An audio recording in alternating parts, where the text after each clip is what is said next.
শিক্ষা খুব প্রয়োজনীয়।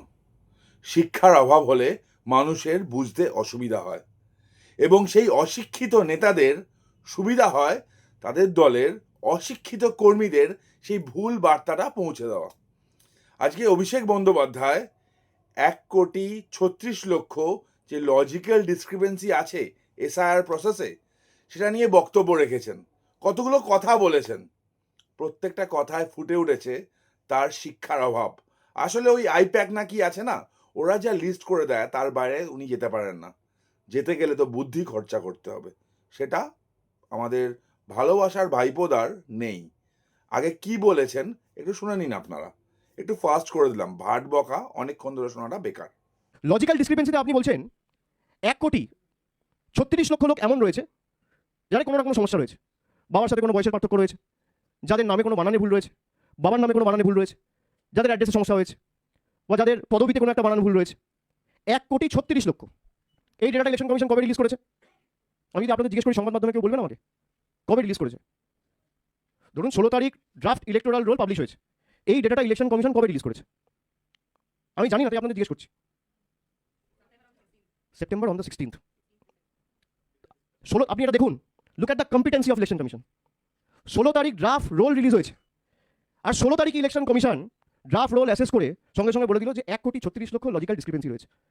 আমি জানতে চাই ইলেকশন কমিশনের কাছে কি জাদুকাঠি রয়েছে, কোন জাদুকাঠির বেসিসে যেটা 80,000 বিএলও, 8,000 বিএলও সুপারভাইজার, 4,000 এইআরও, 300 ইআরও, 23 জন ডিইও, এতজন ইলেকশন কমিশনের প্রতিনিধি, যেটা 2 মাসে করতে গিয়ে হিমশিম খেলে 29 জন আত্মহত্যা করলো। ইলেকশন কমিশনের কাছে কি জাদুকাঠি রয়েছে যে 7 কোটি ডেটা যাচাই করে সেম ডে, একই দিনে ইলেকশন কমিশন বলে দিল যে 1,36,00,000 ডিসক্রিপেন্সি রয়েছে। আপনারা শুনলেন, অভিষেক বন্দ্যোপাধ্যায়ের মতে একদিনে 1,36,00,000 কোন প্রসেসে বের করে দিল। তো ভাইপো সোনা, আপনার জানা উচিত এসআইআর প্রসেস চালু হওয়ার সময় প্রথমে যেটা হয়েছিল সেটা হচ্ছে ম্যাপিং করা হয়েছিল। তারপর বিএলওরা কাজ করেছে, ডেটা প্রত্যেক দিন আপলোড হয়েছে, ডেটা প্রত্যেক দিন চেক হয়েছে, ম্যাচিং হয়েছে, সব কিছু করার পর ড্রাফট ভোটার লিস্ট বেরিয়েছে।